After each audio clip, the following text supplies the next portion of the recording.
There are a lot of things that are on our mind as a nation right now. And in Sonoma County, we have a lot on our mind too, because probably you are among the many people who are thinking about the 1-year anniversary of a ferocious fire that burned thousands of family homes and other structures a year ago. Ever since those middle of the night emergency notifications, we've been busy. We've been busy helping each other and doing our best to find our way back, to restore and to regain that center of peace. And those fires took place it was the second weekend of October, the second week of October, which would be right when our annual Giving Intention program is every year. And clearly we couldn't just go on business as usual, collecting and talking about giving during a time when lives were in danger and houses were burning and people were shocked. So of course we refocused to meet the needs of our community. We opened the center's doors to people who had been temporarily displaced. We collected donations to help those people who had been affected. We offered free spiritual counseling sessions to anybody who wanted them. We hosted free workshops by professionals who were attempting to help people with professional services. And the response of our centers for spiritual living all across the nation, and here locally too, was amazing. It renewed my confidence that ordinary people everywhere are capable of extraordinary acts of kindness and generosity in the midst of tragedy. October is our month of receiving giving intentions.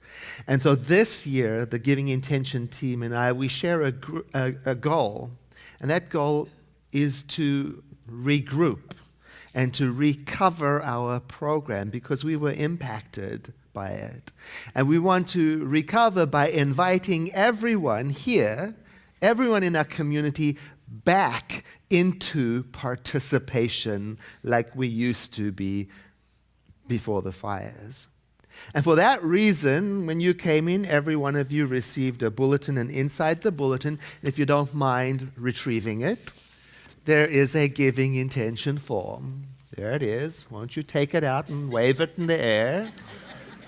You see, because it's waiting for you to write your information on it. Now, when you do write your information on this card and turn in your giving intention card, what you're doing is you're telling us what your estimated giving, your contribution next year, 2019, will be. So it's not to be thought of as a bill or a contract or an invoice. It's an intention. What you're doing is you're giving your center leadership the information that they need to plan a budget and an excellent program for 2019.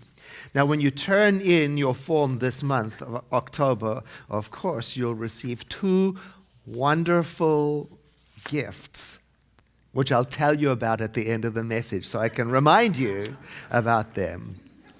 Now, if you didn't retrieve the card and you're sitting thinking this doesn't apply to me and you know you're not going to fill in a giving intention card, I would love to hear from you. In fact, after the service, I'm going to stay right here in the front of the sanctuary so that anyone can come and talk to me, ask me any questions, or express their opinion because I'd like to hear from you. Okay? Yes, Edward. What's the use of being a cult leader if nobody listens to you? I have to be careful. I'm sorry if that was a joke, just in case you didn't realize that was a joke. Okay. Okay. Today's topic is God's bounty. Now, I'm going to assume, I imagine that most people who show up at a Center for Spiritual Living are interested in some measure in living a spiritual life, a more spiritual life with more of everything that goes with a spiritual life, more connection, more creativity, more compassion, more authenticity, more expressiveness, an abundance of all of those things, more abundance. And so whatever is getting in the way of that free flow of every good thing in our lives is worth looking at. It's worth investigate. And don't you know, sometimes it's those things, the very things that keep us stuck, that we don't want to talk about. For example, like money. The wonderful author Eric Butterworth, whose book we are reading this month, and you heard Jennifer Mann read from it this morning, he was very well known for his beautiful, deep teaching about affirmative prayer, which we studied the past 2 months, spiritual mind treatment. He also had a lot to say about the relationship between spirituality and money, and he said it in a very bold way. For example, he said that there is little likelihood that your life can become fully functioning with prosperity unless you have a positive and creative attitude towards money. Well, you know, it can be challenging these days to have a positive attitude towards money and wealth and the rich. In our Tuesday class about abundance, we're using this book, The Prosperous Life Journal, and I want to read to you from the introduction. We live in a world where systemic oppression and the wealth inequality gap are making it more difficult for people from socially disadvantaged demographics to live the American dream. The idea that anyone can pull themselves up by their bootstraps or that you can become anything you want falls flat on the ears of people who must work twice as hard as others due to their skin color, gender, or other identities. The internet has inserted us into the lives of our neighbors and co-citizens in a personal way, exposing the enormous efforts required to pay off student loans, buy a house, or gather the kind of wealth that our predecessors were able to accumulate. Today, the word rich conjures up an image of 10% of a population enjoying the majority of the resources and riches of a nation. Rich isn't a kind word anymore. It doesn't refer to shared access to abundance. Consequently, we, the authors, have edited the language of this second edition to refer to something more profound and more spiritual than hoarding wealth. We mean a different kind of wealth. The wealth born in a mind that knows that God is the only source, that knows giving is the mirror image of receiving, that knows generosity is essential to economic prosperity for all, that knows gratitude is the secret to unlocking the riches of life, and that knows that what we dwell upon grows. Because we cannot avoid the importance of learning about the role consciousness may play in shifting trends for an individual or a nation. The message of this book is that growing your awareness of your spiritual heritage is a viable option for everyone, no matter what their status in life. That progress is possible. That we are not destined to stay where we are. That oppression is not a divine idea, but a desperate plan in a mind that believes that prosperity can come only at the expense of another. The message of this book is also that freedom is the natural spiritual state of our being. Now, the stress of dealing with day-to-day survival, affording food and shelter, can displace doing inner work, which may seem like a luxury reserved for the few who can afford to sit around serenely and contemplate peace and abundance. But working in consciousness is more than that. It is a necessity for anyone who wants to move from wherever they are to a greater yet to be for their lives. Working in consciousness does not and cannot replace social justice. It augments it. Nor does it deny the very real inequalities of society. It remains crucial in this age, as it was in every age, to be reminded not to let anyone tell us that there is an idea or a power that is greater than God's truth about our lives. No matter your heritage, background, or education, you can start wherever you are to imagine a better future. You can, and perhaps must, expect the spiritual power of this creation to flow through your beautiful imagination to unleash an abundance of generosity and kindness and well-being for all, if you are to make a meaningful difference to life on this planet and help yourself and others. Now, it may not be easy to rise above the strong ideas in the group mind, but it is possible. And should we not depend on each other to do so and prove the authority of love over hate? Now, I remembered that when I saw today's topic, because I remembered, oh yeah, it's true. I do want to keep growing my consciousness when it comes to abundance. I do want to embrace abundance as the means for doing good in the world and helping this world work a little bit better for everyone else and to realize dreams. I do want to rise above those strong group mind attitudes about money. And don't you know, it's the hidden attitudes that keep me stuck. You know, the ones that I inherited from society and my family, and I didn't realize they were being implanted in me. And that's why they're called hidden beliefs, because they operate in me and I don't even know why. But they do show up in the way I think, the way I react, the way I plan, the way I act, the way I give, the way I receive. It's all in there. And in class on Tuesday, the class about abundance, we called out in the room all of the sayings, all of the idioms in English that we have about money. And almost every one of them was negatively framed. The love of money is the root of all evil. Money corrupts. Filthy rich. Money can't buy you love. Money can buy you love. Maybe you can think of a whole bunch of them yourselves. These were the ideas that were fixed in me by the time I became a young adult. They were hidden in me. And they were ideas that were causing me to have a sort of standoffish relationship with money, especially when it came to giving. I tended to be cautious and suspicious.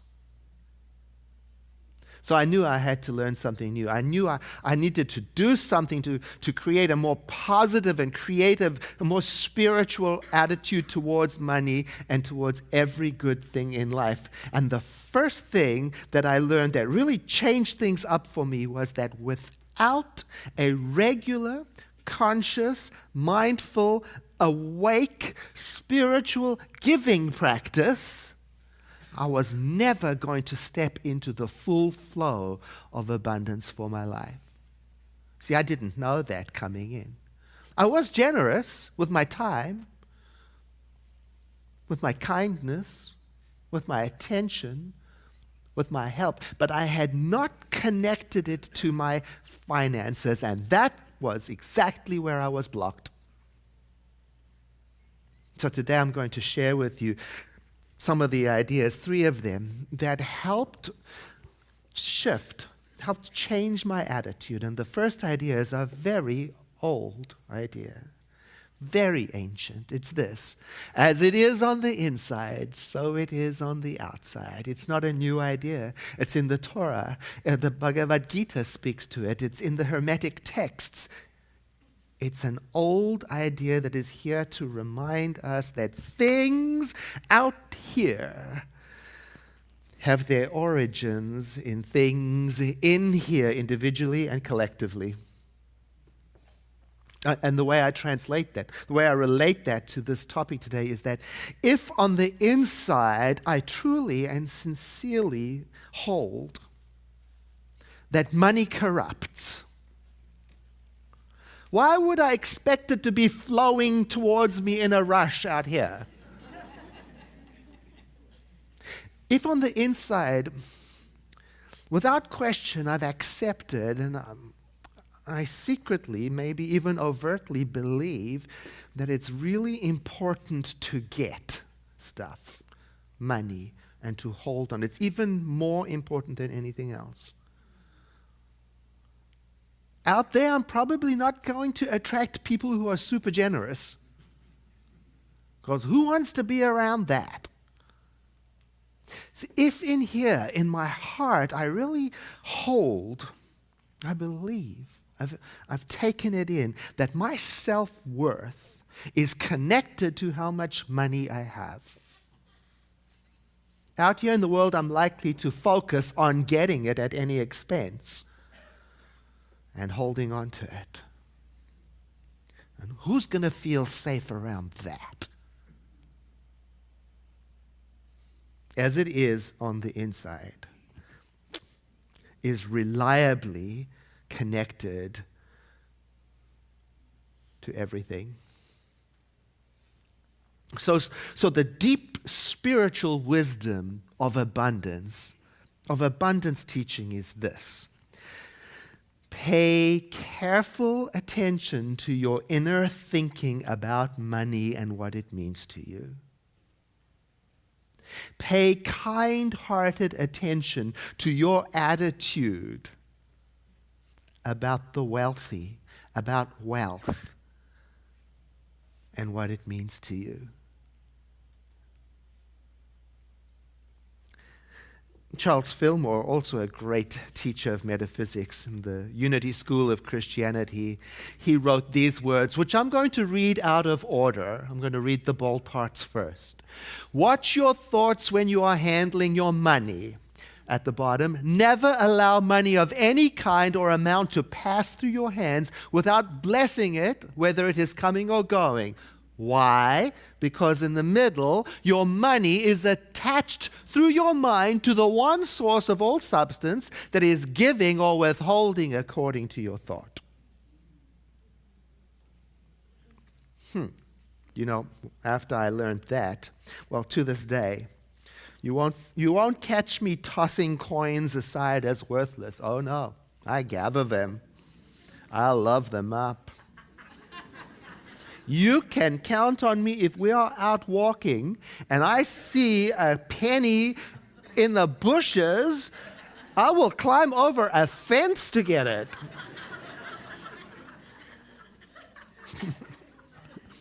And then I clean it up and I make sure I circulate it. Absolutely. I always appreciate money no matter where it comes from, and I give thanks for it when it comes from wherever it comes. And I try to be really the same attitude with money going out no matter where it's going, to, see it as circulation. And you know what? I try not to hold on to any money that is owed to me. I think that in the past 25 years, I've only once got hooked. Almost every time I let it go. I talk to myself about money when I'm using it. I'll say to myself, for example, this money, this transaction represents my life energy and creative force.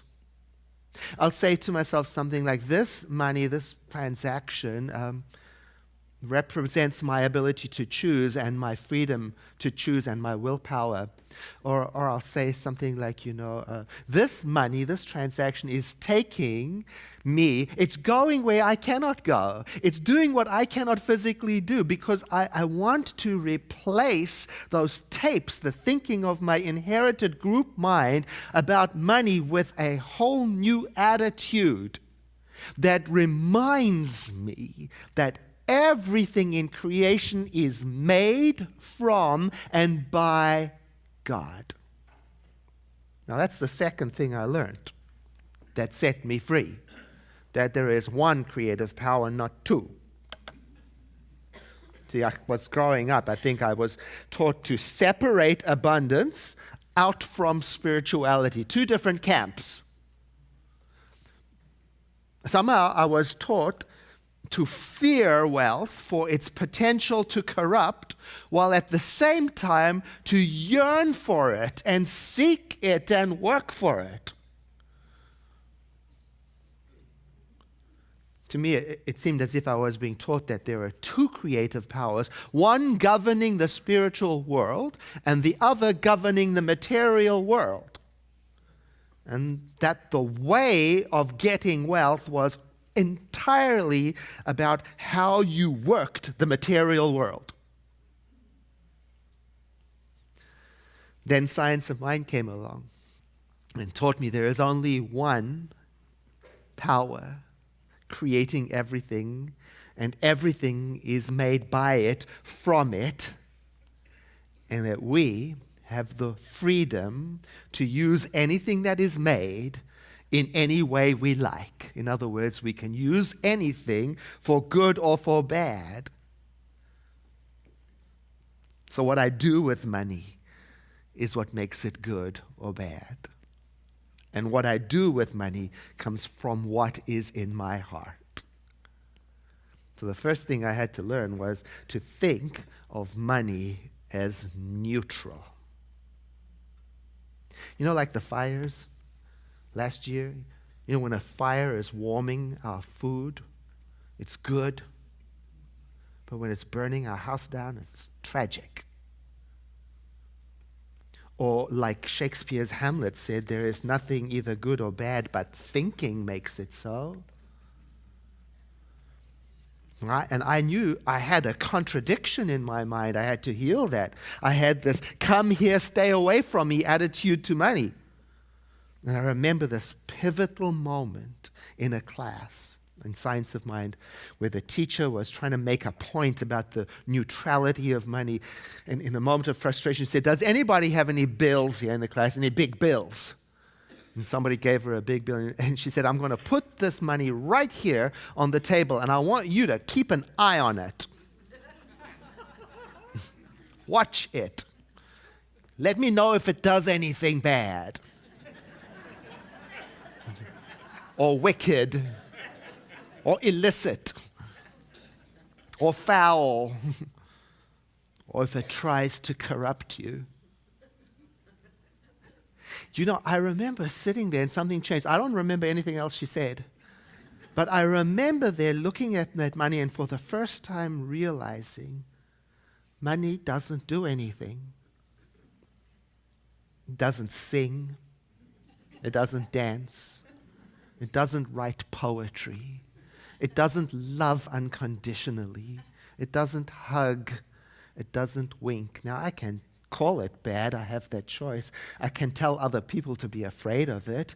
I can say it's ungodly when in fact all it does is it just sits there until somebody does something with it and sets something in motion. And that got me to thinking about how I use my money. What am I setting in motion? What am I thinking about? And it got me to thinking about all of the good things I could do with the money I did have for the world, for my family, for my neighborhood, for humanity. And it started something in me. And do you know, to this day, even when I'm walking the dog Cooper through the neighborhood, I play this little game with my imagination. As I walk past the different houses, I imagine that I have unlimited resources and what I would do for each neighbor's front yard.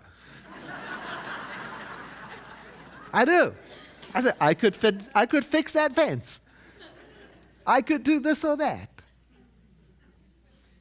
Because it's an attitude change I'm looking for. And that's the third thing I learned that set me free, that my attitude and intention determine the outcome. I had to learn that, when it comes to abundance, it's important. What is inside, Have you noticed what it says on money? In God we trust. It does not say, in money we trust. It does not say, in the economy we trust. It's very clear. In God we trust. Now, do you remember over the last 2 months, we've been talking about how important it is for you and I to get to grips, to get straight with what God is to us. We talked about what a mess we can make if we aren't clear and we start thinking of God as the vending machine in the sky that gives to some and withholds from others. We talked about how vital, how central, how important it is for us to get our relatedness with God clear. Now, you can go back and look at all the past 2 months' videos for free, or you can come to the Wednesday night class at 7 p.m. and continue learning about this. But it is very important that we get that clear before we go further into the spirituality that underpins abundance teaching. If you haven't straightened out your thinking about what God is, this can get superficial very quickly. So whatever, after your due process and research and investigation and editing, whatever God is to you, the message of money is trust that. Not the money. That's why it says it on the money. Some smart person must have realized we're going to forget. So it wrote it on the money.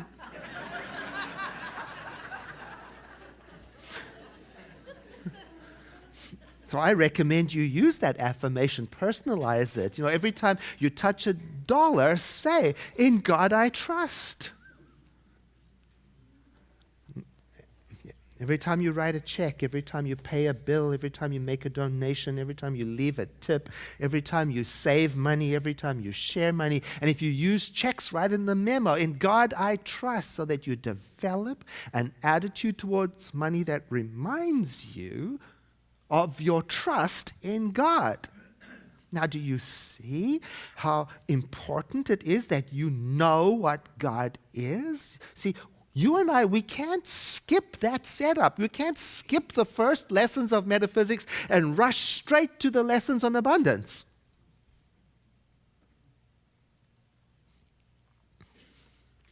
Because true wealth is not about money or possessions. It's about experiencing and loving what God is. I know plenty of very rich people who don't have much money at all. And I know lots of people who have plenty of money who don't feel very rich. And at the end of our days, we humans, we don't typically say in the last of days, "I wish I had more money."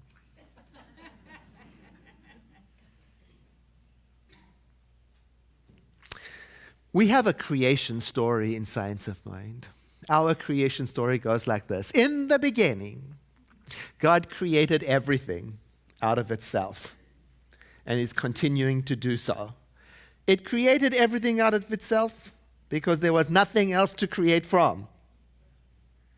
And that which creates the universe out of itself does so on a lavish scale. Have you ever thought of that? How perfectly over the top creation is? It's extravagant. It's abundant. It's almost wasteful. Julia Cameron says so. The universe makes it pretty clear that creation itself doesn't know when to stop.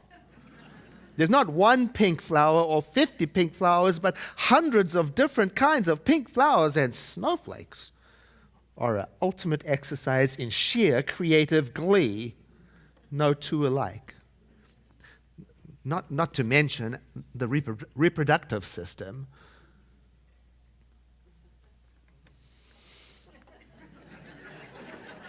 I think of this as God's bounty. I think of it as God's generosity. And do you know, my entire life shifted and changed when I started to duplicate my activities, my choices, and my behavior, when I started to model it after God's example. Since the day I started giving with generosity, I have never looked back. I have not since then had the same serious problems with supplies like I used to. I mean, I could do with more money. Who couldn't? I've got a lot of good I want to do in the world. So I'm going to need a lot of money to do that. Right? But I no longer measure my self-worth by it. And I no longer compare myself to others who have more or less. And I no longer have a bad attitude about it. I still have challenges, unexpected expenses, etc.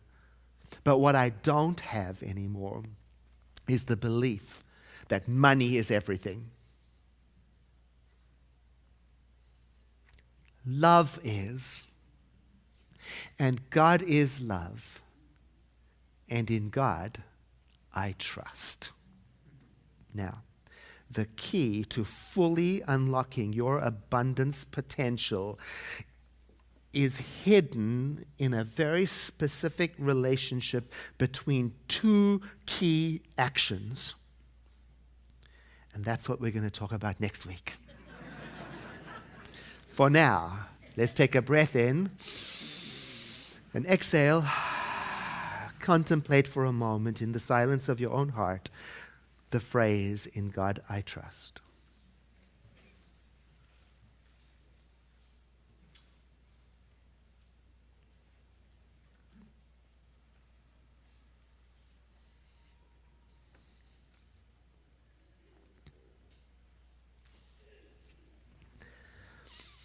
And let the next breath you take be deeper than the one before.